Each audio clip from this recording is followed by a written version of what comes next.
ఏలూరు జిల్లా ద్వారకా తిరుమలలో శ్రీవారిని అమ్మవారితో కలిసి క్షేత్ర పురవీధుల్లో అట్టహాసంగా ఊరేగించారు. ధనుర్మాస ఉత్సవాల్లో భాగంగా 6వ రోజు నిర్వహించినటువంటి ఈ వేడుక భక్తులకు నేత్ర పర్వంగా నిలిచింది. ముందుగా ఆలయం నుంచి తోకళ్ల వాహనం పైన ఉభయ దేవరులు గోదా దేవితో కలిసి పురవీధుల్లో విహరించారు. అయితే ఈ సందర్భంగా శ్రీవారి దర్శనానికి అధిక సంఖ్యలో భక్తులు తరలివచ్చారు.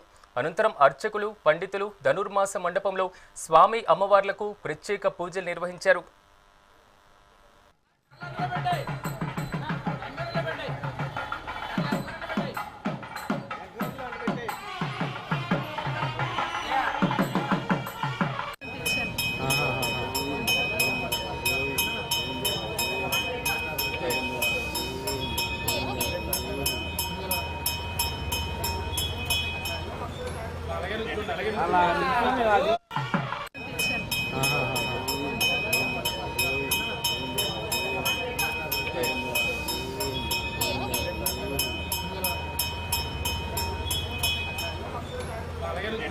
అలా